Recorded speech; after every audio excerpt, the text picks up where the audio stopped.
Shalom saudara dalam Tuhan. Saudara, beberapa penanya di video berikut menyampaikan beberapa pertanyaan yang cukup tajam sebenarnya. Tetapi yang luar biasa adalah jawaban Agatha terhadap pertanyaan-pertanyaan ini, menjelaskan iman Kristen dengan baik. Mari kita simak videonya. Setelahnya kita berkomentar di kolom komentar. Dan buat saudara yang terberkati dengan penjelasan Agatha, silahkan tekan tombol like dan juga share atau bagikan video ini supaya menjadi berkat bagi banyak orang. Mari kita mulai tekan tombol like dan mari kita simak videonya. Sebenarnya agak bingung sih dari agama saya sendiri. Orang yang disalib itu bukan nabi saya itu tersendiri, karena yang disalib itu menurut agama saya itu adalah muridnya, yaitu yang bernama Yudas. Isa atau Yesus itu tokoh yang samar-samar aslinya ya, maksudnya dalam perspektif sejarah. Oke, berbeda dengan teologis. Kita sampaikan teologis, jadi kita tidak bisa, karena data sejarahnya tidak ada. Kalau Anda percaya Injil itu ada, manalah Injil itu? Apalah Injil yang pegang Filipus itu, menurut saya ya, beda dengan Lukas atau Injil apa. Ini masih nyembah manusia. Tobatlah Agatha. Ini nih, Bang Jual. Halo. Halo, halo. Ya, halo Pak. Selamat siang. Selamat siang Pak. Ini mau gimana nih? Aduh, bingung ya. Mau bahas apa? Sains, ora atau apa? Bapak Islam atau Kristen Pak? Kalau saya Islam. Oke, silakan Oh, Bapak masih, mau bertanya saya masih apa? muda. Saya Oh masih iya muda Kakak, ya. silakan Belum Kakak. 1 tahun. Iya. Silakan Kakak mau bertanya apa tentang iman Kristen, boleh di sini. Apa aja, boleh. Saya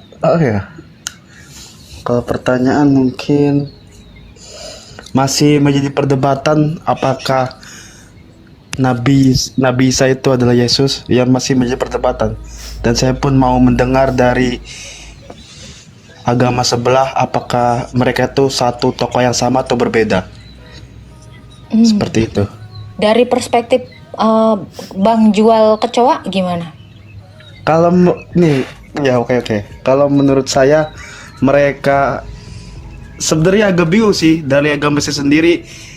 Orang yang disalib itu bukan nabi saya itu tersendiri, karena yang disalib itu menurut agama saya itu adalah muridnya, yaitu yang bernama Yudas. Ada dasarnya Abang mengatakan ini? Ada dari surat, saya lupa suratnya, cuman memang diterangkan dari Al-Quran saya itu memang seperti itu. Sepanjang yang Yang saya saya tahu. baca Al-Quran, Allah itu tidak pernah menarasikan bernama Yudas. Benar, tapi kan dalam arti menyebut muridnya. Tapi ya begitulah. Yang mengatakan dia diserupakan muridnya pun tidak ada. Kalau ada boleh lah Bang, buktikan. Karena sepanjang saya membaca Quran, aku tidak pernah mengatakan bahwa dia ini digantikan oleh muridnya. Kalau oke. Dan saya cari datanya ya. Cuman saya menanyakan dari perspektif agama sebelah, apakah mereka satu orang yang sama apa berbeda? Satu tokoh yang sama apa berbeda? Saya kan menanyakan seperti itu. Mereka ini sama atau tidak? Padahal dari rahim yang suci, maksudnya dalam arti kan mungkin 1:1 juta orang lah di masyarakat Yerusalem, Ya. orang yang bisa melahirkan tanpa seorang ayah. Bukan satu Maksud kita. dibanding ini ya. Karena memang yang lahir dari seorang perawan ini memang satu-satunya itu adalah Bunda Maria. Iya, maksud saya seperti itu. Mungkin dia dibilang Jadi gacam, yang maksudnya. lahir dari perawan Maria ini memang cuma satu di dunia ini, Iya. yaitu Yesus Kristus. Tapi di abad ke-7 narasinya dibelokkan.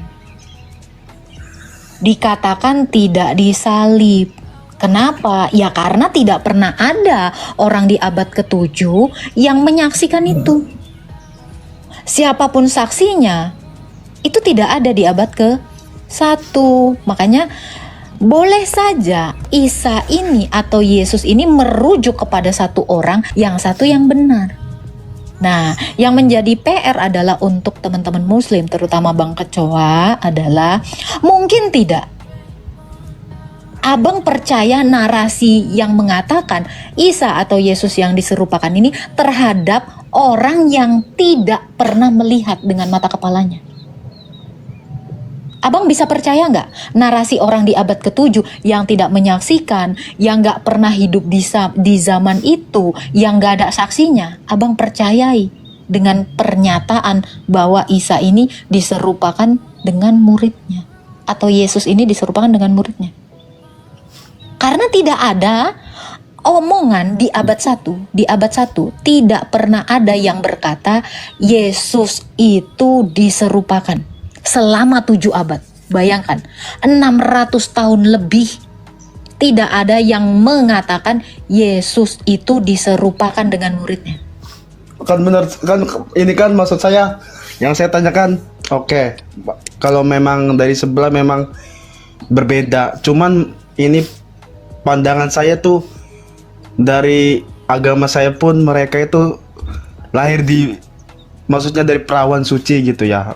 Mungkin ya Maria itu nama yang mungkin dari bahasa yang berbeda, mungkin ya dari mungkin di zaman itu mungkin ada bahasa Aram atau bahasa Yunani kuno, saya nggak tahu, cuman memang kita tidak sedang memperdebatkan nama atau sebutannya, cuman, tapi peristiwa yang dialami oleh tokoh yang bernama Isa atau Yesus ini kenapa berbeda dengan yang sebenarnya gitu loh. Contoh nih ya, nih saya katakan ini hitam, ini ada isinya, ini karena bareng sama saya. Terus tiba-tiba ada orang Papua bilang, oh ini putih, ini tidak ada isinya.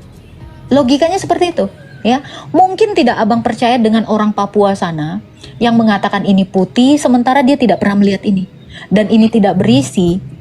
Sementara orang Papua ini nggak ada ngelihat sama sekali, tidak ada saksi juga. Dia tidak melihat langsung, tetapi saya yang melihat langsung. Ini saya katakan ini hitam dan ini ada isinya. Air. No, tapi oke, saya ini coba ya. Tapi dalam perspektif sejarah ya, maksudnya dalam ini beda sejarah yang nyata itu, padahal bisa dibilang ya Isa atau Yesus itu tokoh yang samar-samar aslinya ya, maksudnya dalam perspektif sejarah. Oke, berbeda dengan teologis. Kita sampaikan teologis, jadi kita tidak bisa karena data sejarahnya tidak ada. Oke, abang bisa buka seorang sejarawan namanya Flavius Josephus. Ini bukan orang Kristen, ini orang Yahudi. Abang bisa buka dan bukunya ada, dikatakan di sana ada seorang bijaksana. Ya, karena dia tidak mengimani Yesus ini.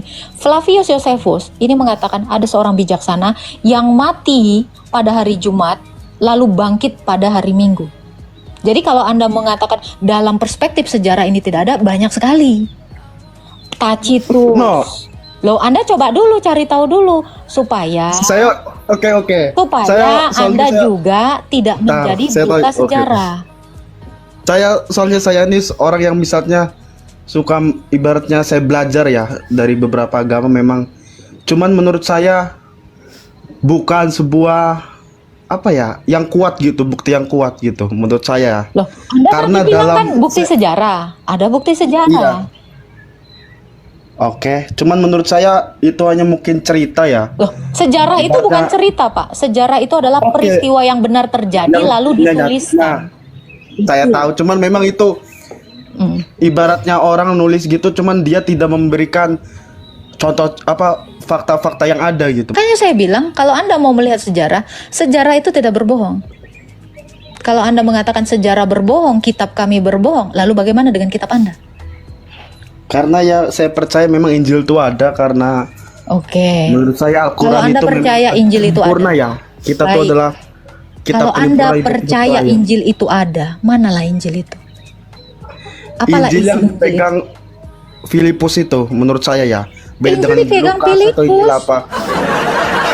Injil dipegang Filipus. Saya pernah baca sejarah, pokoknya Yesus itu atau Nabi Isa itu kalau menurut saya lupa bagian mana, pokoknya dia menyuruh menggunakan Injil yang dibawa Yesus, bukan Injil Lukas atau Injil apapun, saya kurang tahu.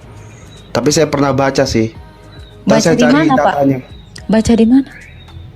Pokoknya saya ada buktinya, nanti saya lihat dulu, saya lupa. Buku atau blogspot atau apa? Saya Gini Pak, kalau Anda mempercayai buku atau sumber ya, pastikan sumbernya ini, si penulisnya ini ada di abad yang sama. Jadi Kak, sama seperti pertanyaan saya begini, Anda percaya Al-Quran? Percaya, saya sangat percaya. Oke, Karena siapa penulis Al-Quran? iya, karena Tuhan saya sendiri. Enggak, saya Dia- nggak tanya itu. Kalau Anda percaya Al-Quran, siapalah penulis Al-Quran yang pertama? Al-Quran itu sebenarnya bukan ditulis ya. Saya nggak Al-Quran nanya itu. bukan. Saya nanya Al-Quran yang tertulis itu, siapa penulis pertamanya? Saya tahu itu adalah wahyu, tidak apa-apa. Iya. Yang saya tanyakan, siapa penulis pertama Quran?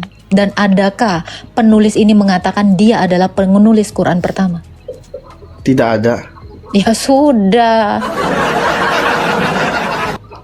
Menurut saya memang Injil tuh memang ada, cuman dalam saya tuh maksudnya suruh mengimani ya kitab-kitab terdahulu. Cuman saya nggak tahu ya, pokoknya memang yang ada di Injil itu memang entah diapakan, saya kurang tahu. Tapi memang Injil kan ada berbagai macam. Saya soalnya setiap gosip saya saya pisahkan dulu gitu. Terus saya cari data-datanya. Iya, narasi Injil itu ada, Bapak tahu nggak sih? Itu dari mana narasi Injil itu ada, diberikan kepada Isa? Ini Anda tahu nggak sih? Apakah benar ada Injil diberikan kepada Isa? Ini cari tahu dulu. Karena Anda tidak menyertakan bukti, tidak menyertakan saksi, tidak menyertakan tulisannya yang mengatakan bahwa Isa ini menerima Injil. Sementara Isanya sendiri tidak pernah menarasikan dia dapat Injil. Karena sampai sekarang Injil yang murni pun tidak diketahui. Nah, kalau begitu kenapa narasikan Isa dapat Injil? Ya karena mungkin Injil memang dikirim untuk Nabi Isa dan mungkin tak dirubah atau di apa, saya tidak tahu. Kemungkinan iman ini kenapa jadi kemungkinan? Iman itu bukannya sesuatu yang pasti. Ini kan begini maksud saya, entah mungkin beribu-ribu tahun mungkin setelah dirubah atau di gimana, saya tidak tahu. Pokoknya yang saya tahu mungkin Injil itu mungkin entah dirubah atau diapakan, saya tidak tahu. Makanya saya tanyakan, ada berapa macam Injil yang ada yang dipercaya begitu. Loh, Anda kan mengimani Injil. Justru ini pertanyaan saya kepada umat Islam. Umat Islam mempercayai bahwa ada Injil diberikan kepada Isa. Nah, ini ada nggak Injilnya? Justru ini yang saya tanyakan kepada kalian. Kenapa kalian beriman kepada Injil, tapi Injilnya nggak ada, dan Isanya sendiri pun tidak pernah mengakui dia menerima Injil gitu loh. Isa ini siapapun kalian tidak tahu. Iya toh, Isa aja kalian narasikan cuman diserupakan lahir dari perawan. Apa yang kalian kenal dari hanya sebatas itu doang gitu? Injilnya ada berapa, maksud saya Injil yang kalian zaman imani sekarang lah, itu ya? yang orang Islam imani ini kan di dalam rukun iman Islam. Iya, beriman menurut kepada saya iya, Injil. saya paham maksudnya. Kan dalam waktu 1 Masehi sampai sekarang kan mungkin udah hampir 2000 tahun ya. Yang saya tanyakan itu apakah isinya dirubah atau tidak? Mungkin kan yang saya imani Injil itu hanya satu. Entah sekarang Injil ada berapa, saya tidak tahu kan. Itu yang saya tanyakan. Itu dulu yang kalian imani ini pastikan dulu ada. Loh, kalau tidak ada, kalian beriman terhadap apa? Ya, karena gini, saya kasih tahu dari perspektif orang Kristen. Ya, ini biar kalian tahu. Injil itu adalah ini. Injil itu adalah pribadi ini. Injil itu bukan kitab, karena Injil itu ini. Tuhan kami itu adalah Sang Injil. Ini yang kami imani dari abad pertama sampai sekarang. Jadi Injil itu bukan kitab, tetapi Injil itu adalah ini. Injil itu adalah Yesus Kristus. Makanya saya bilang, kalian ini mengerti nggak definisi Injil? Bagi kami Injil itu adalah pribadi, ya, karena dia ini datang dalam rupa manusia. Injil ini bukan buku. Makanya kenapa Matius menuliskan tentang ini, bukan tentang buku. Kenapa Markus menuliskan tentang ini? Karena dia bukan buku. Yohanes menuliskan tentang ini. Markus, Lukas ini menuliskan tentang ini. Kenapa isinya berbeda?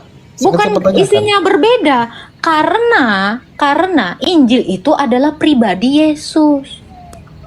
Itu yang kami kenal orang Kristen. Lalu Rasul Lukas melukiskan.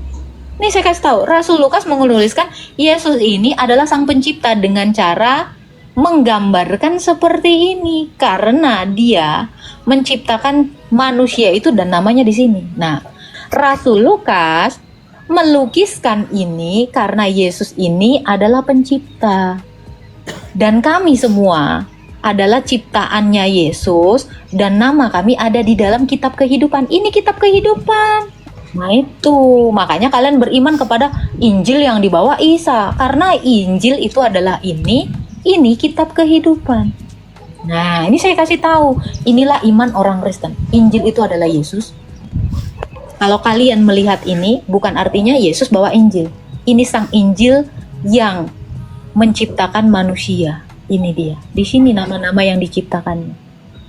Ini maksud Rasul Lukas menuliskan ini. Seperti itu, Pak. Nah, mudah-mudahan nggak salah paham ya. Jadi Injil itu bagi orang Kristen di abad 1 adalah Sang Kristus. Bukan kitab. Seperti itu. Ada lagi Pak yang mau ditanyakan? Saya belum mendapatkan jawaban apakah Yesus itu adalah Nabi Isa. Itu yang menurutnya perspektif. Udah, saya tadi udah jawab. Yesus itu dan Isa sebenarnya Berbeda atau sama? Orang yang sama, cuman di abad ke-7 menceritakan lain. Di abad 1 menceritakan yang benar-benar terjadi.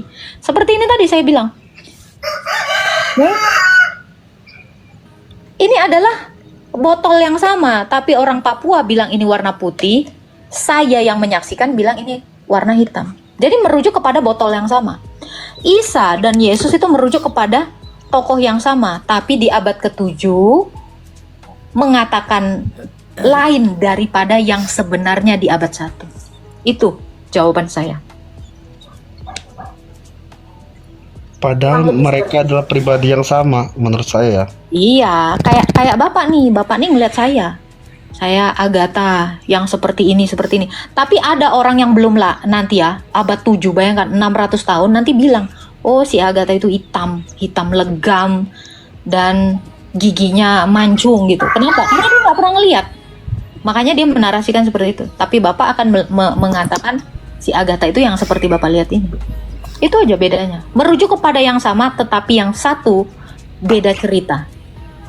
Yang satu menceritakan yang benar. Itu, Pak. No, di sini tidak ada perspektif benar atau salah ya, menurut saya. Karena mereka dua-duanya adalah, menurut saya masih ya samar-samar menurut saya. Ya, bukan samar. Karena Yesus itu jelas. Kenapa? Karena Yesus itu jelas disaksikan seluruh bangsa Israel. Nah, Isa yang diserupakan ini siapa yang menyaksikan? Kenapa? Orang yang menulis di abad ke-7 punya saksi tidak? Seperti itu, Pak. Itu logikanya.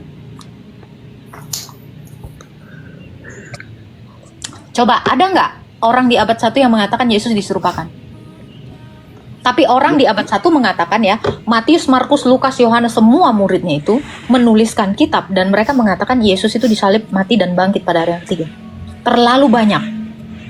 Jadi Anda tidak lagi bisa mengatakan imannya orang Kristen itu samar-samar tentang Yesus. Kenapa? Karena terlalu banyak yang melihat. Bukan samar-samar menurut saya. Ini tokoh dia itu memang samar-samar tokohnya, karena memang tokohnya tidak samar. Kenapa? Karena asli, dipegang, diraba, disaksikan oleh Rasul Yohanes dan semua rasul yang lain. Coba tunjukkan sama saya ada orang di abad 1 yang menyaksikan penyamaran itu atau penyerupaan penyaliban itu. Yang katanya digantikan sama muridnya itu, coba siapa saksinya, apa yang bisa membuktikannya? Orang di abad 1. dalam ini susah. Anda mempertanyakan Tokoh iman itu saya, memang Anda samar-samar. silakan. Gini Bang, Mungkin kan tokoh dia kan samar-samar, jadi mungkin mau samar-samar di dalam kitabmu, di kitab saya terlalu nggak jelas. bisa dong, bukan nggak bisa.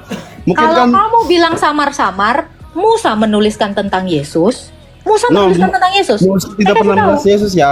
Musa Gini, tidak pernah menulis Yesus. Musa menuliskan bahwa Yesus Tidak itu pernah. disalib. Tidak pernah menulis. Tidak pernah. Menurut saya Karena kalian tidak punya Taurat. ya karena memang Taurat itu memang dikhususkan untuk dari Kalau Israel itu. tuliskan di Taurat, saya kalau tunjukkan di Taurat Ulangan 21 ayat 23 ada penyaliban di situ. Bagaimana? Saya juga bisa menunjukkan bahwa Daud menuliskan Yesus itu disalib. Kejauhan, Bos. Bu, bentar. Gini Pak, Anda kan tidak kenal Taurat, tidak kenal Zabur, tidak kenal Injil. Tetapi Zabur, Taurat, Injil ini menuliskan Yesus disalib. Kitab Anda mana yang mengatakan Yesus ini diserupakan? Injil mana yang mengatakan Yesus diserupakan? Taurat mana yang mengatakan Yesus diserupakan? Zabur mana yang mengatakan Yesus diserupakan? Nah ini kesaksian para nabi dan para rasul. Narasi Anda, kesaksian siapa? Satu orang yang saya tidak tahu, yang dia tidak pernah menyaksikan. Nah, itu saya bisa tunjukkan di dalam Mazmur 22 dari ayat 1 sampai ke 19. Dikatakan Yesus itu ditusuk kaki dan tangannya, bukan diserupakan. Itu kata Daud di dalam Mazmur. Musa juga mengatakan di dalam Ulangan 21 ayat 22 bahwa Yesus itu disalib. Nah, ini tidak bisa dibantah. Kenapa? Para nabi 3 kitab ini mengatakan Yesus itu disalib. Makanya saya bilang, ini samar-samar. Ini asal Anda tahu, kitab saya ini menceritakan tentang Yesus. Dia bukan tokoh samar, tetapi dia tokoh nyata. Seperti itu Pak Jual Kecoa. Makanya sebelum Anda mempertanyakan iman orang, tanyakan imanmu. Semua Alkitab ini menceritakan tentang Yesus. Nah, seperti itu Pak Jual. Coba tanya ke iman Anda. Paham? Pak Kecoa, Jual Kecoa. Gitu. Jadi sebelum Anda mempertanyakan iman orang, tanyakan dulu imanmu. Sudahkah itu benar? Siapakah saksinya? Siapakah penulisnya? Nah, itu dia. Yang penting adalah itu. Jadi biar narasi Anda ini tidak sesumbar. Gitu Pak. Ada lagi yang mau ditanyakan Pak Jual Kecoa? Jadi Isa apakah tokoh yang sama atau berbeda? Tokoh yang satu tetapi beda cerita. Cerita abad 1A, cerita abad 7 ternyata Z. Nah itu.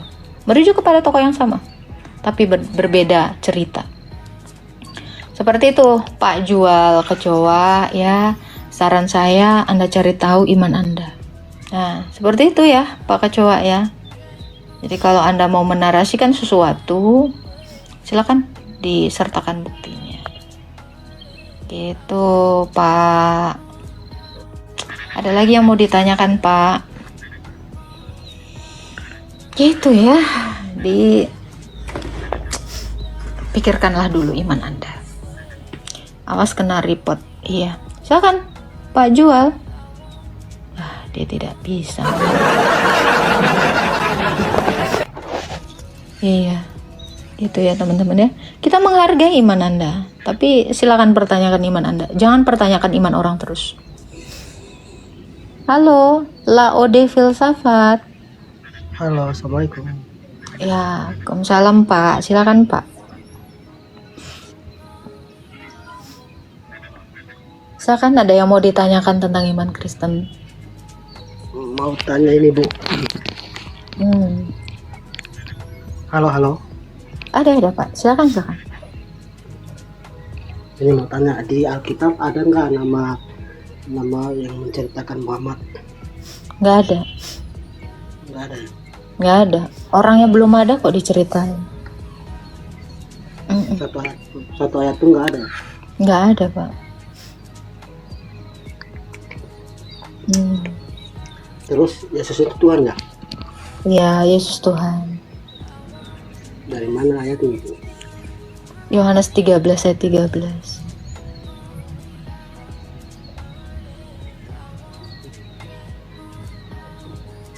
Wahyu 1 ayat tuh hilang.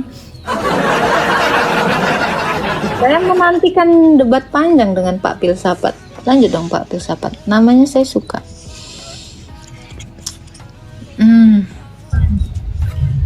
Halo Kak Agatha, selamat siang. Selamat siang, Pak Ming Liang. Ya Kak Agatha, saya mau sedikit bertanya. Silakan, Pak. Jika iman Kristiani nggak apa-apa ya, bisa ya? Boleh, boleh. Naik lagi aja, Pak Laode. Itu tadi di bawah dia jaringannya katanya. Silakan, Pak. Silakan, Pak. Kita kan setiap every minute mungkin kita tidak secara sengaja mungkin melihat ada iri, contoh teman atau saudara punya celana ini, terus kita ada iri, itu kan termasuk dosa kecil Kak? Atau seperti apa? Lalu Tuhan Yesus itu datang untuk mengampuni dosa, apa gunanya? Justru karena ada dosa lah, makanya Yesus itu ada sebagai korban. Kayak itu tujuan Yesus itu kan menghapus dosa, mau dosa kecil, dosa besar, dosa apapun itu Yesus itu akan menghapus itu. Yang kami imani orang Kristen itu seperti itu, tidak ada yang lain. I see. Oke. Thank you. Nah, kalau dalam Islam sendiri gimana, Pak? Allah menyucikan dosa nggak? Saya kebetulan bukan Islam, jadi kurang paham betul, takut ngomong. Bapak bukan Islam. Bukan. Saya Kristen. Kristen apa, Pak? Kebetulan Katolik. Loh, Katolik nanya purgatori sama siapa? Anda tadi Islam, sekarang jadi Katolik. Jadi Bapak ini sebenarnya apa? Saya nggak pernah ngomong Islam. Saya Kristen. Bapak nggak pernah ngomong Islam, tapi assalamualaikum ya. Iya, siap. Kebetulan Kristen di Arab itu. Ya Pak, bohong aja terus Pak, teruskan, terus. Kristen sejak kapan? Dia bilang assalamualaikum, terus tiba-tiba Katolik. Takia. Kalau ditanya imannya langsung, saya nggak Islam. Gitulah kira-kira.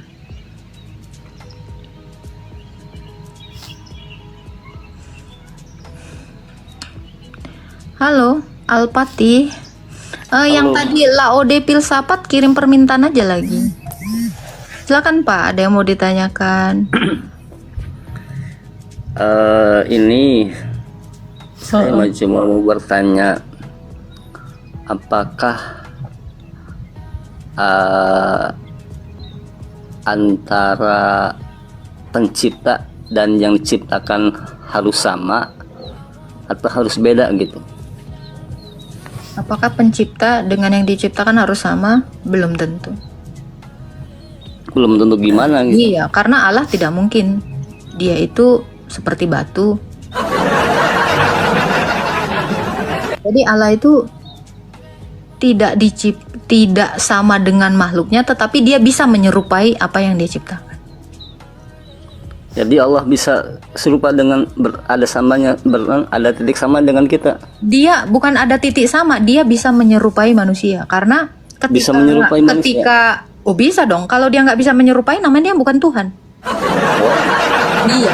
Contoh kayak monyet nggak bisa menyerupai saya nggak bisa menyerupai monyet. Kenapa? Karena saya bukan Tuhan. Kalau Tuhan pasti bisa menjadi seperti ciptaannya, tetapi ciptaannya tidak bisa menjadi seperti Tuhan. Itu keterangannya dari mana, Bu? Keterangan apa tuh?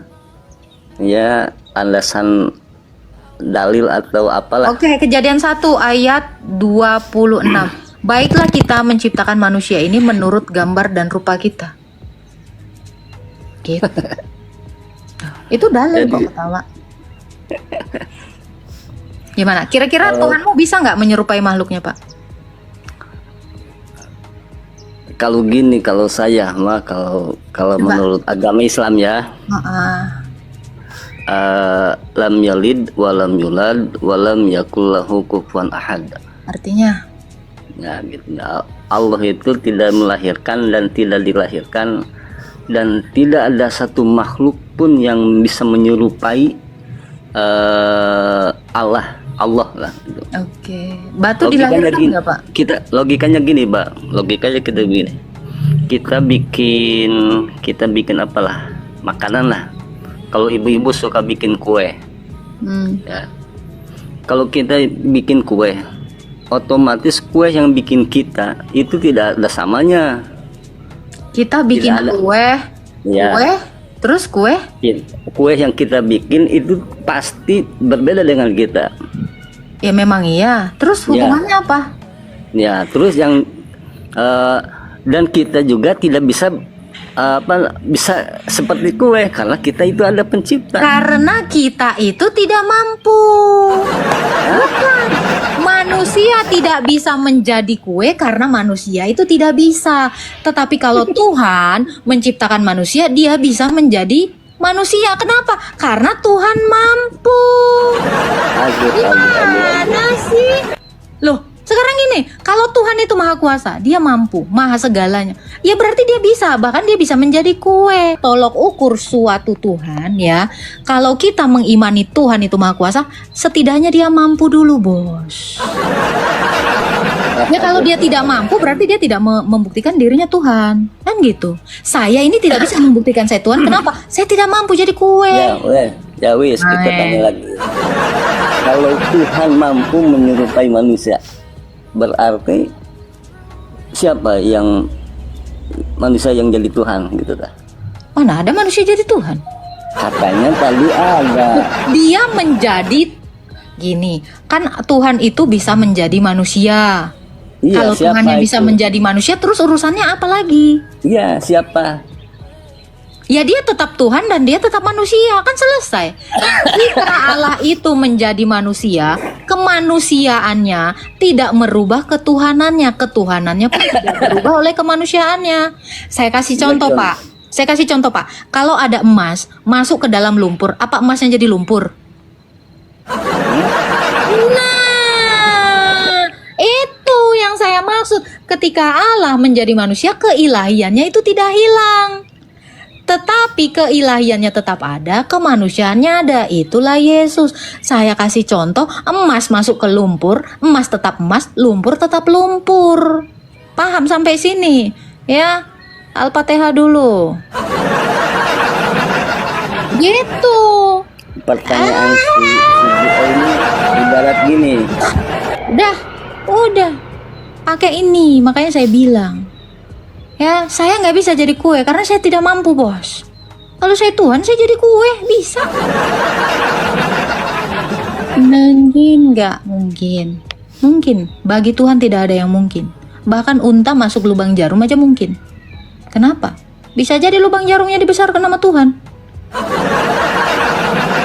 Karena apa? Mampu, bos. Nah, yang nggak mampu ini, kalian tanya dulu. Halo, monyet. Oh, maaf, tulis itu monyet. Gimana gue manggilnya? Gak usah dipanggil, Kak. Aku cuma mau nanya ini, Kak. Aku berpandang sebagai orang yang belum beragama, oke? Dan aku mau mempelajari agama Kristen. Nah, kalau kita buka kitab Matius 25 ayat 31 sampai seterusnya, itu ada penghakiman terakhir. Tapi sayangnya di kitab Injil yang lain, Lukas, Markus, dan Yohanes itu nggak ada. Begitu juga contohnya kita ambil yang paling mudah itu doa Bapa kami. Doa Bapa kami itu versi yang lebih panjang ada di kitab Lukas kalau nggak salah, Lukas 10 kalau nggak salah. Tapi di kitab Markus itu tidak ada, dan di kitab Matius itu kurang panjang daripada kitab Lukas. Yang mau kutanya, Kak, mengapa di setiap kitab Injil ini, Matius, Markus, Lukas, Yohanes, memiliki beberapa subbab yang ada yang hilang, tapi ada juga yang sama?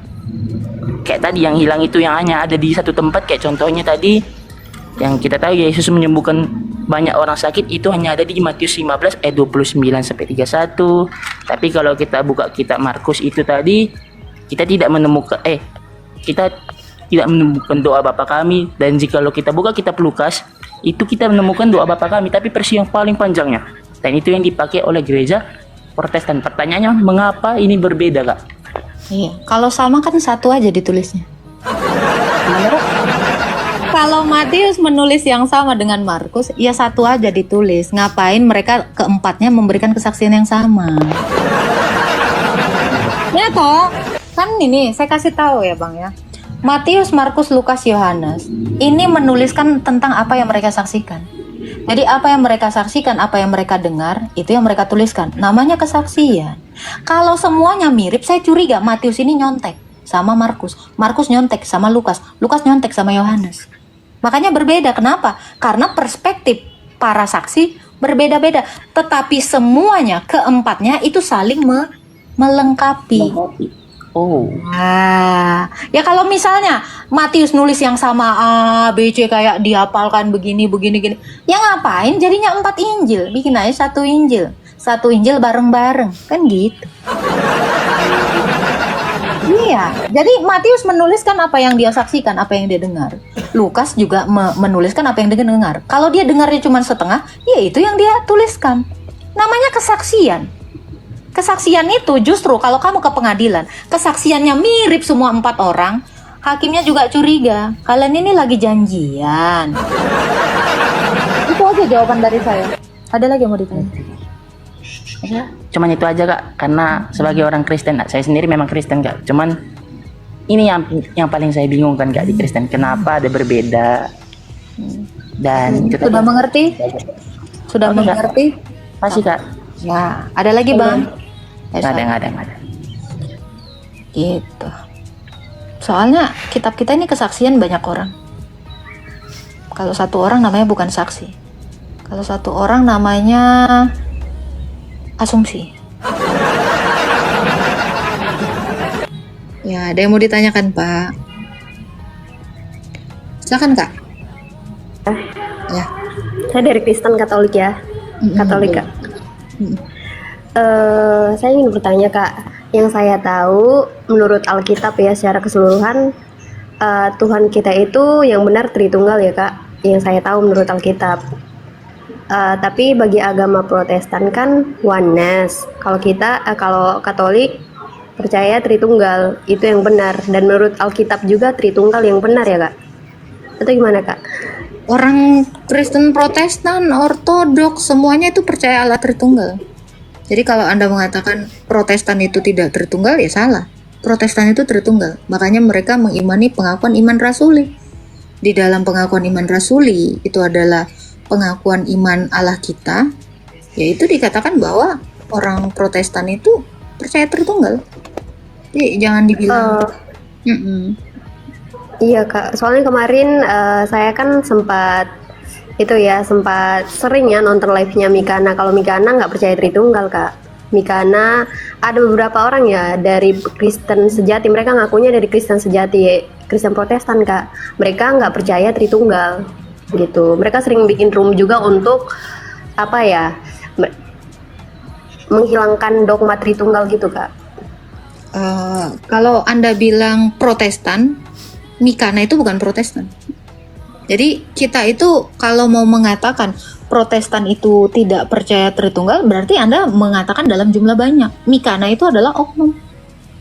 Mikana itu oknum yang ngaku-ngaku Protestan. Tapi dia bukan Protestan, karena semua teman-teman Protestan, tadi sudah saya katakan, dasar iman mereka itu adalah Tritunggal. Tidak ada Protestan yang tidak Tritunggal. Jadi Mikana itu adalah oknum yang ngaku-ngaku Protestan. Mikana itu bukan sebagai tolok ukur dari Kristen Protestan. Seperti itu. Iya benar, soalnya mereka ngakunya Kristen Protestan, tapi mereka nggak percaya Tritunggal gitu. Nah itu berarti bukan Kristen Protestan. Iya Kak.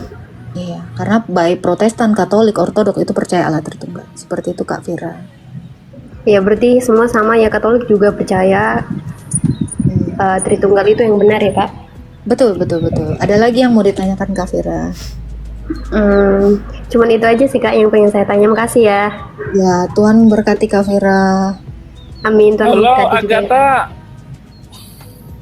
Apa sih? Agatha hari ini masih nyembah manusia. Tobatlah Biarin dong, Agatha. Kak. Ini nih Kak nih, salam toleransi. Tuhanmu itu manusia, Agatha. Gak apa-apa Pak, boleh kan? Ciri-cirinya manusia itu bisa makan, bisa minum. Saya tahu. Ya, hargai iman saya Pak. Iya, ciri-cirinya. Kalau Anda tidak suka dengan iman saya, Ciri-ciri Pak, boleh nggak sih Pak? Boleh nggak sih menghina sesembahan orang di dalam kitabmu? Tunggu. Allahmu mengajarkan seperti ini. itu Iya. Cuh. Udah, insaf Pak, insaf. Insaf. Ya. Janganlah kamu menghina sesembahan orang supaya sesembahanmu nggak dihina. Dengerin Allahmu. Ya. Jangan kau sibuk kali ngurusin imannya orang. Mau saya menuhankan siapa itu urusan saya. Jadi jangan kau terlalu sibuk dengan iman orang. Wong saya lagi siar Tuhan saya kok. Sekalipun Tuhan saya itu adalah manusia, tapi dia bisa memberikan kehidupan. Itu. Ya. Silakan, Lexus.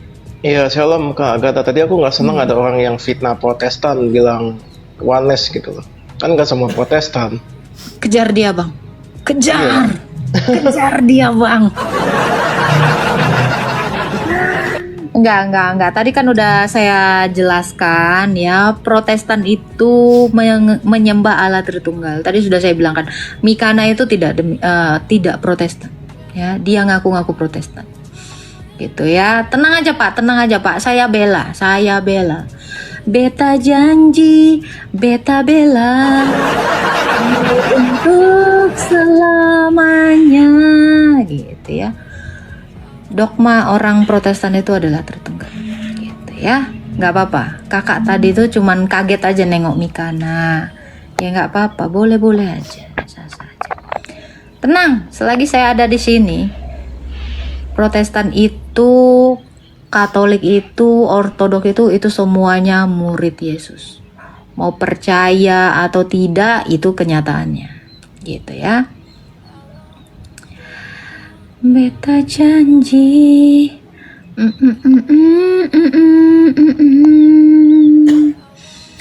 Kak, bisakah nyanyi sampai habis? Nggak bisa, Bang. Halo, silakan. WP. Silakan Pak WP, ada yang mau ditanya. WP atau Doni? Ya, selamat siang. Halo. Ya, selamat siang. Iman dalam Tuhan Yesus. Ya, silakan Pak WP. Ada yang mau ditanyakan?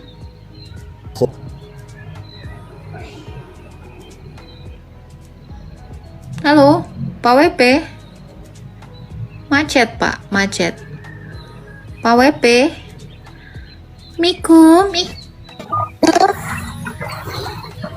Pak. Halo kakak. Halo, silakan Pak Ruli.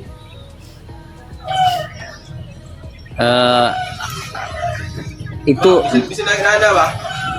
agama Ortodoks, Protestan atau Kristen itu apa perbedaannya tuh Mbak? Mbak jangan nanya agama Islam lagi ya ke aku ya. Aku cuma nanya ke Kristenan ya.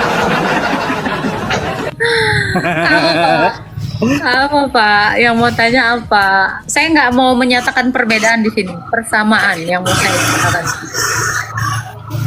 Karena baik Protestan, Katolik, Ortodoks ini sama-sama menyembah Allah Tritunggal. Itu baru. Itu cara ibadahnya gimana itu? Ya. Cara ibadahnya seperti yang diajarkan oleh para rasul, para nabi ada di Alkitab. Ibadahnya itu dengan cara apa? Kurban atau ekaristi. Jadi mau Protestan, mau Katolik, mau Ortodoks, semuanya melakukan ekaristi atau perjamuan kudus. Ibadahnya sama. Itu Pak.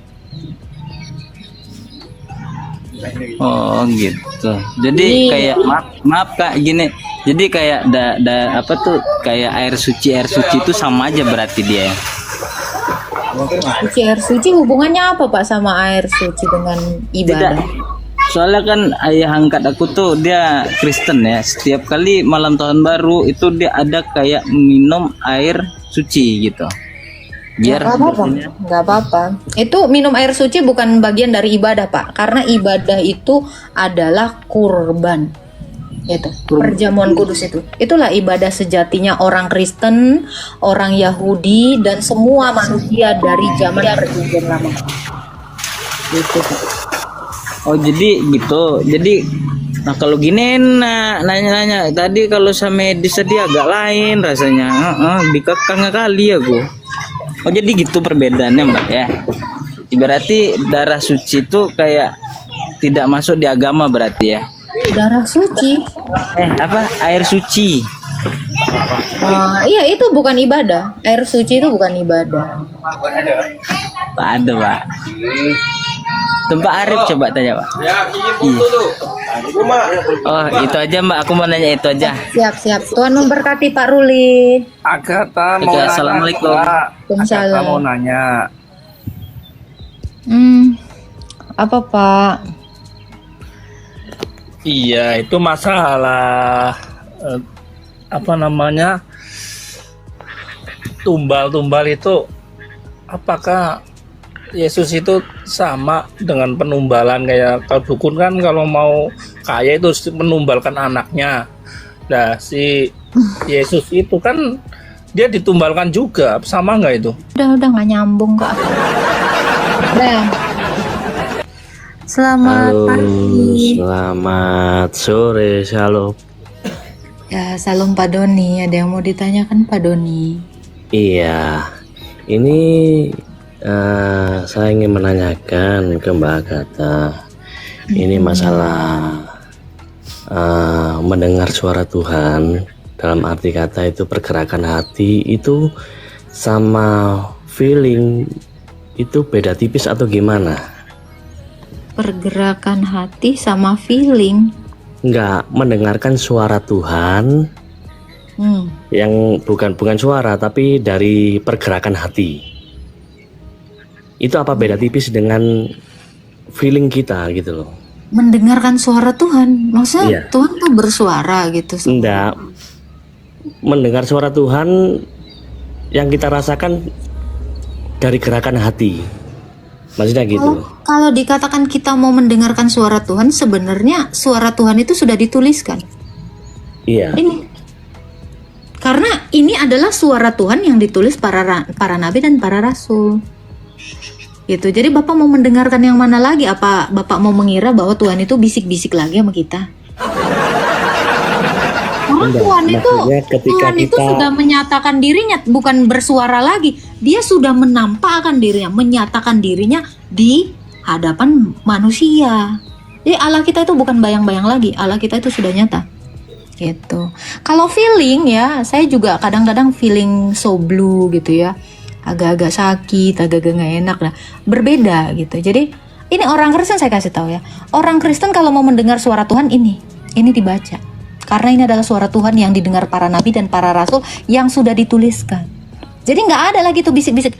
Hei, coba kirim dulu paus sama si Agatha. Itu suara Tuhan. Itu bukan suara Tuhan. Tetapi hatimu itu ingin berniat baik, ingin berbuat baik. Ya, itu maksudnya seperti itu. Iya, Itu bukan suara Tuhan. Gitu. Karena kita berbuat baik itu adalah dorongan dari diri kita sendiri. Oleh sebab kita mengasihi Allah, maka kita realisasikan dalam mengasihi manusia. Iya. Jadi suara Tuhan yang sebenarnya ini. Iya. Terkadang pergerakan hati ini ingin melakukan sesuatu yang baik seperti itu loh. Maksud saya itu seperti itu. Sebenarnya pergerakan hati ini ingin melakukan sesuatu yang baik. Bapak kalau baca di dalam Roma 7, manusia itu memang hanya tahu yang baik sejak semula. Dan kalaupun ada manusia yang ingin melakukan hal yang baik, karena itu memang fitrahnya.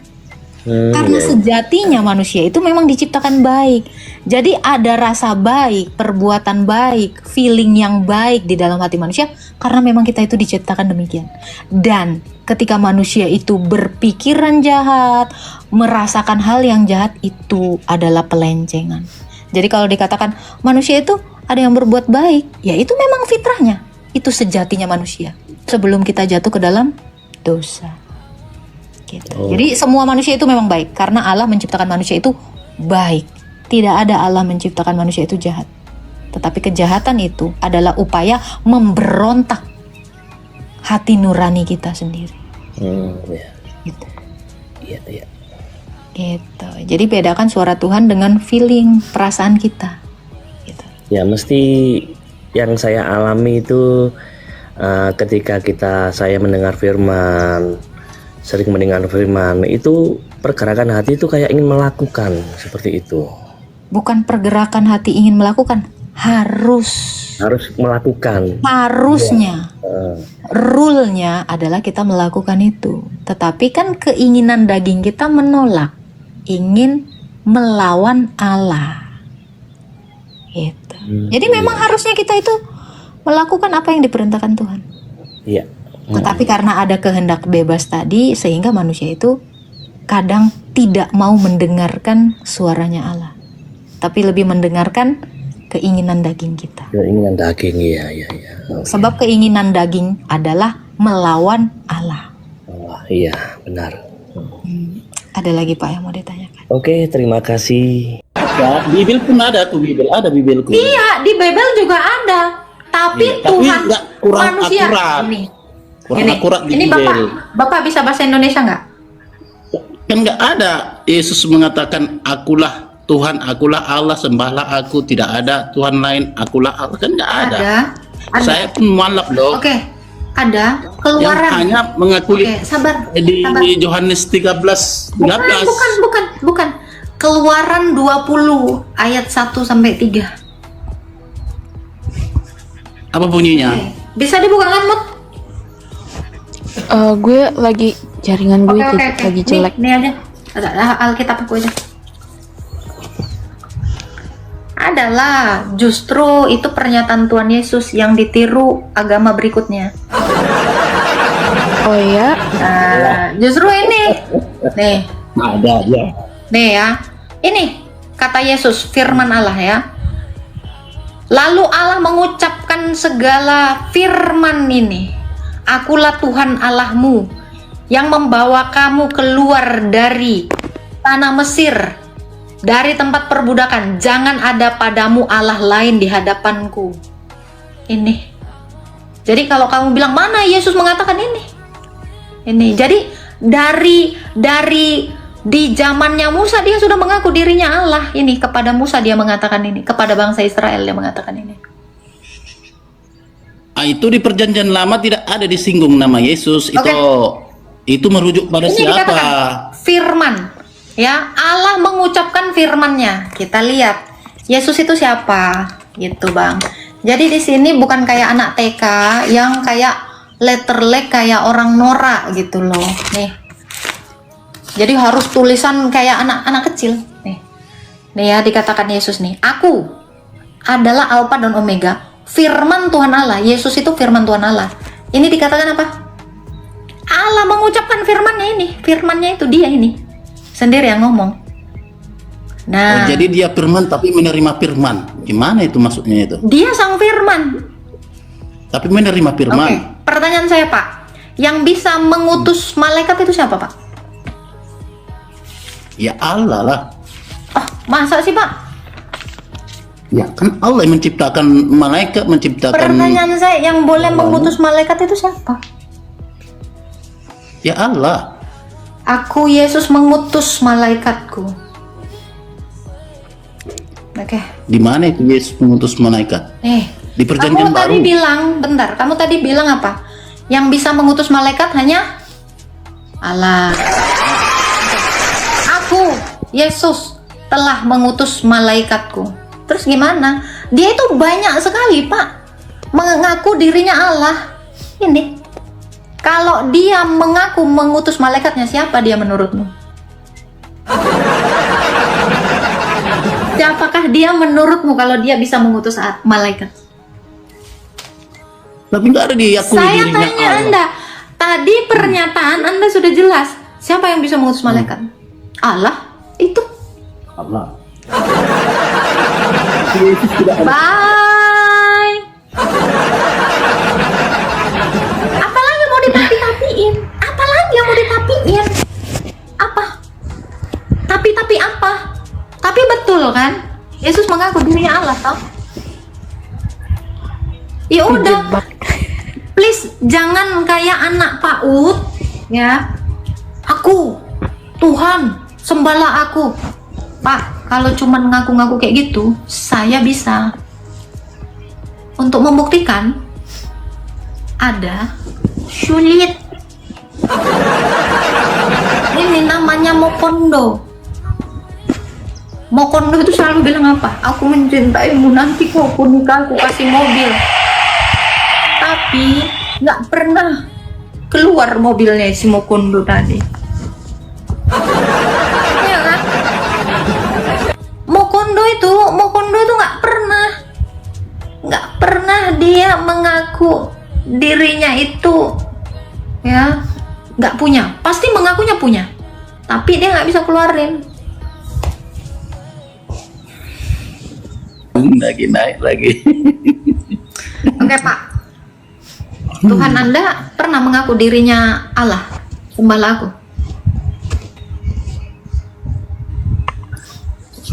Di surah At-Taha ada, di Ali Kepada Imran siapa ayat dia 2 ngomong ada. itu? Kepada siapa dia ngomong? Ya kepada manusia lah melalui nabinya. Nabi siapa? Innani anallah. Kepada La Nabi siapa ilaha dia di Taha itu? Surat Taha itu ngomong kepada siapa? Kepada manusia melalui Nabi Muhammad. Iya, siapa? Manusia siapa? Nabi siapa? Nabi Kepada siapa? Kepada Nabi Muhammad. Bukan, Musa. Kamu ini makanya baca surat Toha itu kepada Musa. Mana ada kepada Nabi Muhammad? Bukalah Toha 14 itu. Buka aja kalau nggak percaya. Buka aja surat Toha itu. Udah, malas aku bangkit. Iya, Sedangkan surat Toha Musa- itu. Musa nggak cuman ya bilang Musa kan memang bisa berbicara sama Tuhan, tapi nggak bisa bertemu fisik itu. Loh, orang itu aja Kalau Tuhan bertemu menampakkan diri. Baca An-Naml Antum, ayat bumi ini. bentar. Baca An-Naml ayat 7 sampai 9. Musa udah Nama. melihat Tuhan dalam rupa api. Kamu nggak baca kitabmu berarti. Baca An-Naml ayat 7 sampai 9 ya, dikatakan Musa itu sudah melihat api. Terus kata api itu, dia diseru dari api itu, dikatakan, wahai Musa, sesungguhnya aku adalah Allah. Bacalah surat Toha ayat 7 sampai 9. Masa kamu katanya Islam nggak baca kitabnya sendiri? Tafsirnya pun saya ingat ada kok. Bukan api itu dia itu kan perantara itu. Bukan itu wujudnya gitu loh. Tapi katamu tadi melalui perantara Nabi. Sekarang perantara Nabi, perantara api. Apakah api itu Nabi? Aku hanya mencerna perkataanmu. Tadi kata kamu kan Tuhan itu berbicara kepada manusia melalui perantara Nabi. Sekarang perantara api. Gimana ini? Yang betul yang mana? Api apa Nabi? Ya kan lain Nabi, lain apanya? Perantara kuasanya gitu loh. Maksud saya adalah gini Bang, yang namanya kesaksian, kan kamu kan bersaksi, ya kan? Bersaksi tiada Tuhan selain Allah dan Muhammad adalah Rasul. Yang namanya kesaksian itu kan menyaksikan, betul nggak? Ya kita saksikan kuasanya, ciptaannya itu sudah Apa? sebagai Yang kamu saksikan? ya kan kita mengakui dengan pernyataan hati kita, tapi melalui ciptaannya loh. Kan semua inilah ciptaan, memang adalah dia karena ada ciptaan begitu loh. Kalau nggak ada ciptaan dia nggak ada. Lo kan logikanya gitu. Karena adalah ciptaan membuktikan dia ada. Kalau nggak ada ciptaan misalnya, hilang dia. Ya iyalah. Lo berarti Tuhan gimana ini? Ada karena ada ciptaannya loh itu. Masa? Berarti dia ada karena sesuatu. Berarti dia tidak berdiri sendiri. Berarti ada penyebab dia ada. Apa bedanya saya? Saya ada karena penyebabnya mama saya dan bapak saya. Kan gitu. Ya, Kalau nggak ada mama saya sama bapak saya tidak ada. Berarti masuk itu Allah itu ada karena dicipta gitu. Dia nggak dicipta. Kan kata kamu tadi dia ada karena ada ciptaannya, kan itu tadi kan? Pernyataan abang loh itu. Iya memang. Ya karena adalah ciptaannya makanya. Kalau seandainya ciptaannya nggak ada, dia ada nggak? Ya enggak lah, enggak ada. Gimana kuasanya gitu? Berarti dia bergantung terhadap ciptaannya. Berarti dia nggak berdiri sendiri. Harusnya tanpa ciptaan dia hadir, nunjukkan keciptaannya. Ini loh aku yang nyiptain, kan gitu. Harusnya kan gitu. Lebih nggak masuk akal kalau nggak ada ciptaannya lalu dia dikatakan yang mencipta. Makanya Berarti disebut dia tidak wujud, berarti dia tidak ada. Berarti sifat dia kekal adanya itu nggak ada. Kan salah satu sifatnya itu adalah kekal ada, gitu. Ya, wujud bako. Masalahnya dia itu wujud kalau ada ciptaannya. Jadi bingung. Lu kan dia bingung. Dia bingung. Tuhannya ada karena abang ada. Cuma ini bang. Iyalah. Harusnya dia bisa mengandalkan dirinya. Ya toh. Kenapa dia harus mengandalkan ciptaannya? Ya, bentuk kuasanya nah.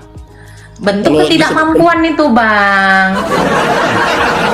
Itu namanya bentuk ketidakmampuan. Bentuk kuasa itu dia ada tanpa ciptaan, itu baru. Kalau dia ada karena ciptaan, itu bentuk ketidakmampuan.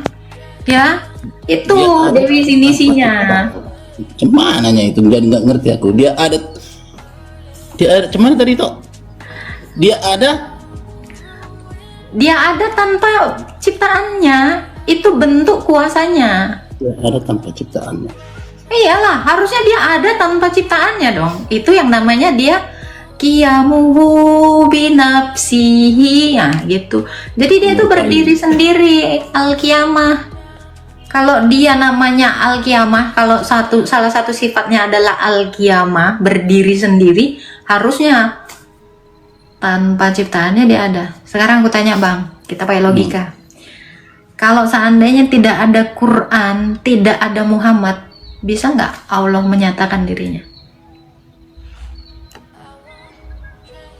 Ya enggak lah. Ya. Gimana? Ya sama juga seperti Adam. Nggak ada nabi, nggak ada kitab suci. Innalillahi semua. Gimana? Ya, kalau Adam pun gitu juga. Kalau nggak ada Adam, bagaimana kita mengetahui ada Tuhan itu gitu kan? Karena ada Adam. Loh, Musa menuliskan tentang Adam karena Allah itu sendiri yang ngasih tahu kepada Musa. Padahal Adam tidak nulis kitab, tapi Musa bisa menuliskan tentang Adam sebab Tuhan itu datang kepada Musa mengatakan bahwa Adam itu diciptakan. Makanya ditulislah itu kitab Taurat. Itu. Makanya Adam itu tidak membuktikan bahwa dirinya adalah pencipta manusia pertama, tetapi Allah itu sendiri yang membuktikan itu kepada Musa. Ya karena ada Musa, ada Taurat, kan sama pertanyaannya tadi toh. Bukan karena ada Taurat, karena Allah itu datang kepada Musa, makanya Musa menuliskan tentang Tuhan, karena Tuhan itu datang sendiri kepada Musa. Tuhan itu sendiri, itu tadi. Sama itu pertanyaannya tadi. Beda. Kalau nggak ada Al-Quran dan Muhammad, bagaimana kita mengenal Allah? Ya sama itu seperti Musa juga, ya kan?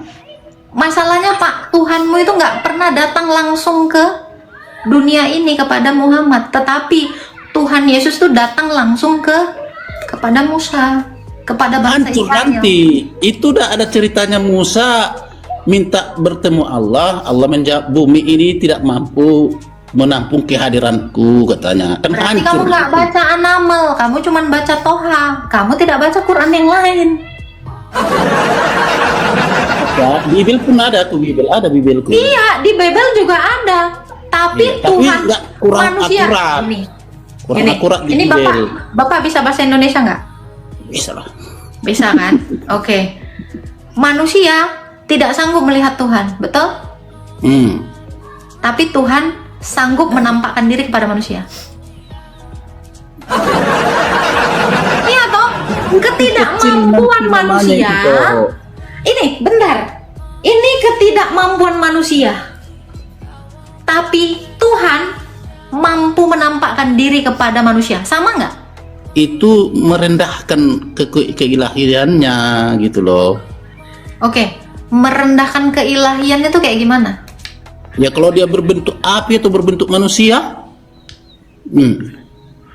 Dia menjelma menjadi, Bang. Dia bukan jadi itu, gitu. Berinkarnasi. Menjelma, menampakkan. Berinkarnasi gitu. Bukan, menampakkan diri. Menampakkan diri. Ya kan? Bisa jadi apapun kan? Pertanyaan saya gini, Bang.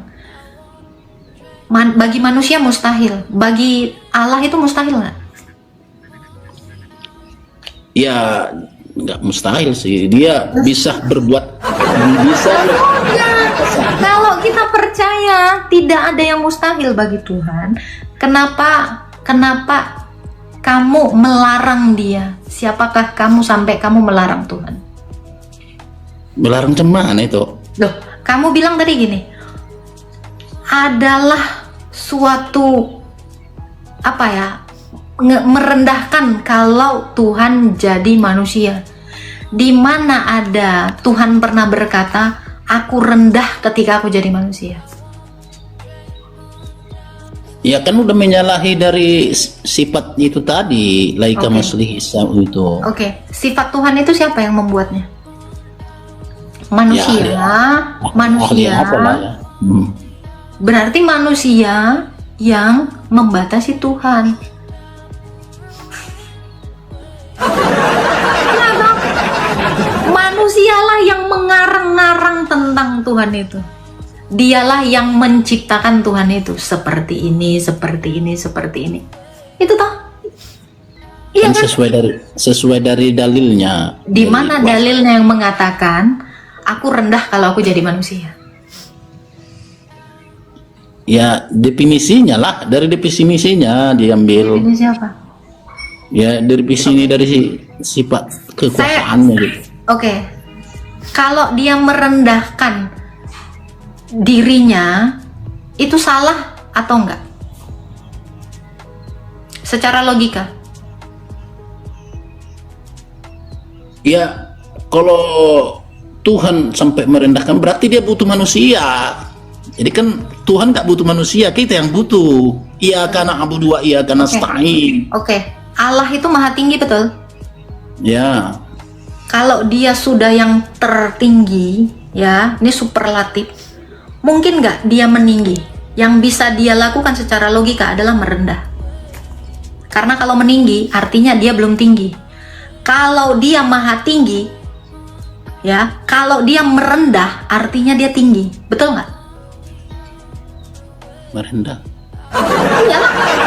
Kalau ada seseorang, ya, ini seseorang aja, misal bangsawan, merendahkan diri, artinya sebelumnya dia tinggi gitu. Sebelumnya tinggi, pintar. Good. Itu maksud saya, kita berlogika. Jadi kalau Allah itu meninggikan dirinya, artinya dia sebelumnya rendah. Betul? Kalau Allah merendahkan diri, sebelumnya dia, kita bermain logika di sini. Itu ke manusia itu. Loh, sekarang saya tanya, Allah maha tinggi toh? Iya. Yang maha tinggi, apa yang bisa dia lakukan? Karena cuman bisa ruang merendahlah yang dia lakukan. Tadi Anda bilang, tidak ada yang mustahil bagi Allah. Kenapa Anda mengatakan sesuatu yang mustahil bagi Allah? Tadi kan Anda bilang, Anda selalu mendustai perkataan Anda pertama, terus yang kedua, itu pasti selalu begitu. Tadi Anda bilang, Ada nggak sesuatu yang mustahil bagi Allah? Enggak. Terus Anda bilang mustahil Allah merendahkan diri. Ini gimana logika Anda ini? Selalu berseberangan. Merendahkan diri. Iya, coba. Contoh bangsawan, jadi prajurit. Dia merendahkan diri kan? Artinya sebelumnya dia tinggi kodratnya, lalu merendahkan. Karena kalau dia sudah tinggi, ya, tapi dia masih bisa meninggi, artinya dia belum tinggi. Karena masih ada yang lebih tinggi lagi. Allah itu mustahil meninggikan dirinya. Karena apa? Dia sudah paling atas, maha. Yang bisa dia lakukan adalah merendahkan diri secara logika. Karena sebelumnya dia tinggi, makanya dia merendah. Kenapa mustahil bagi Allah? Kenapa manusia menjerat Allah sampai sedemikian rupa? Kita pakai bahasa-bahasa yang simpel aja. Terlalu tinggi pun bahasa kita, tetapi kita tidak memahami sesuatu. Sesungguhnya itu adalah suatu kesia-siaan. Kan dalam Bible pun ada juga dikatakan Tuhan tidak bisa dilihat, tetapi ada juga bisa dilihat. Ya kan udah mengandung kontradiksi. Oke. Tuhan tidak bisa dilihat manusia. Artinya Tuhan menunjukkan ketidakmampuan manusia. Betul? Ya kan? Manusia tidak bisa melihat dia. Tapi dia bisa toh menampakkan diri.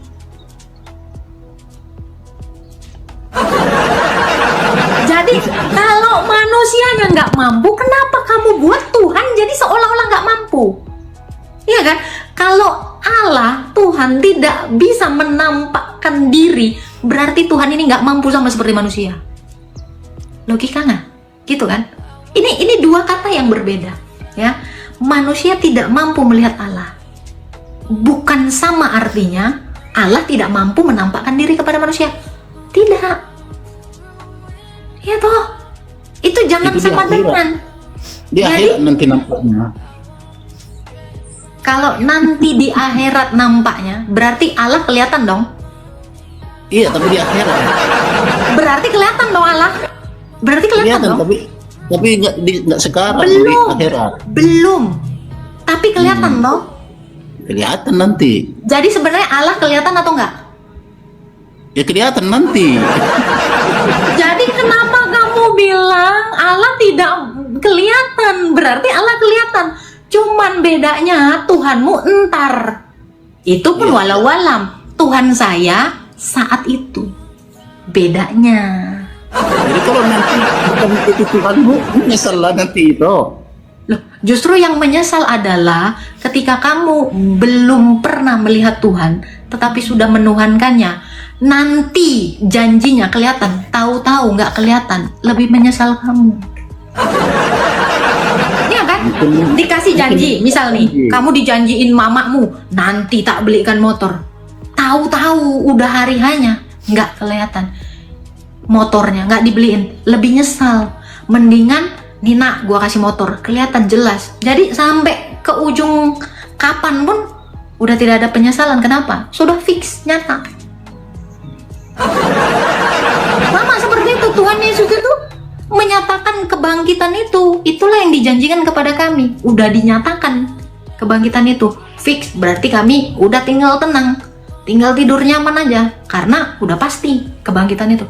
Tapi kalau kamu baru dapat janji. Makanya saya pun mengimani iman saya ini karena udah ada reviewnya dulu. Jadi saya nggak nyesal. Karena udah ada janji ini, janji kebangkitan ini, janji. Sama dengan beberapa penanya yang menanyakan tentang iman Kristen terkait siapa Sang Firman, ya kenapa orang Kristen menyembah manusia, atau dengan kata lain kenapa Kristen menyembah Yesus, ya percaya bahwa Yesus adalah Tuhan, dan apakah ya Yesus ini tokoh yang sama dengan Nabi Isa atau bukan gitu loh. Dan juga beberapa pertanyaan yang sangat-sangat baik sebenarnya. Ya, kenapa saya katakan baik? Karena melalui pertanyaan-pertanyaan ini kita sebagai orang Kristen terus diingatkan untuk terus belajar kebenaran firman Tuhan tentang iman Kristen, terutama tentang siapa Yesus Kristus, siapa Sang Firman, dan apakah Yesus ini sama dengan Nabi Isa gitu loh. Nah, saudara Tuhan, jawaban-jawaban yang sangat luar biasa disampaikan oleh apologet Kristen di video tadi. Kita sudah dengarkan jawaban-jawaban beliau ya sangat luar biasa sekali ya. Tentu ketika beliau menjelaskan iman Kristen ya,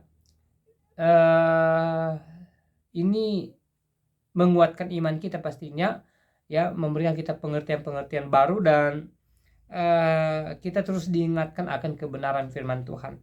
Nah, beberapa pertanyaan yang disampaikan ya mengenai Yesus ya, bagaimana firman menjadi manusia gitu loh. Nah, ini pertanyaan yang bagus ya, dan kita tahu bahwa Alkitab mencatat kalau firman itu adalah Yesus sendiri ya. Ini tertulis dalam Injil Yohanes pasal 1 ya. Pada mulanya adalah firman, firman bersama-sama dengan Allah, dan firman itu adalah Allah sendiri ya. Jadi firman itu bersama-sama dengan Allah ya, dan firman itu adalah Allah sendiri. Nah, ini ada hubungannya ketika Tuhan menciptakan manusia ya. Tuhan mengatakan di sana, mari kita menciptakan manusia. Dia menggunakan kata kita. Lalu kepada siapa Allah berfirman ya? Siapa yang Tuhan ajak untuk menciptakan manusia ya? Tentu ini berbicara kepada ketritunggalan Allah itu sendiri ya. Allah Bapa, Yesus Kristus, dan Roh Kudus. Ketiganya sama-sama berkarya menciptakan manusia itu sendiri ya. Artinya bahwa dalam penciptaan pun Yesus ya, Yesus berkarya gitu loh. Yesus ambil bagian, dan Yesus memang menciptakan dunia dan segala isinya ini ya. Jadi jelas bahwa firman yang dimaksud adalah Yesus ya. Lalu kenapa sih orang Kristen menyembah Yesus gitu loh ya? Jawabannya karena orang Kristen percaya Yesus adalah Tuhan, Yesus adalah jalan keselamatan sendiri, sebagaimana Yesus katakan bahwa Dia adalah jalan dan kebenaran dan hidup. Tidak ada seorang pun yang datang kepada Bapa kalau tidak melalui Dia. Ya, ini jelas. Ya. Dan pertanyaan yang lainnya, apakah Yesus ini sama dengan Nabi Isa gitu loh? Sebenarnya dari sisi namanya, dari sisi sejarah kehidupannya, mulai dari kelahirannya, juga pelayanannya ya, kita tidak bisa menyamakan antara Yesus dengan Nabi Isa ya, kecuali kalau ada dalil yang kuat tentang itu. Tetapi sejauh ini masih banyak perbedaan antara Yesus dengan Nabi Isa ya. Nah, selebihnya seperti apa tanggapan saudara setelah menonton dan mendengarkan apa yang mereka bahas di video tadi? Silahkan tulis di kolom komentar ya. Tuliskan komentar yang baik, yang positif, terutama komentar-komentar yang memuji muliakan nama Tuhan dan yang memberkati kita sekalian. Dan jangan lupa ya untuk tetap semangat ya mengejar apa yang menjadi impian kita. Ya, tentu mengejar cita-cita tidak gampang saudara Tuhan ya. Mengejar impian itu tidak gampang. Pastinya butuh pengorbanan ya, ada harga yang harus dibayar. Tapi ketika kita bertekun ya, rajin, dan juga tetap berserah kepada Tuhan, maka yakinlah bahwa ya, di waktunya Tuhan pasti menolong, dan Tuhan pasti membuka jalan keluar. Nah, saudara dalam Tuhan, semoga hari ini kita bahagia, semoga hari ini kita sukacita, dan semoga Tuhan senantiasa memberkati saya dan saudara sekalian yang menonton video ini.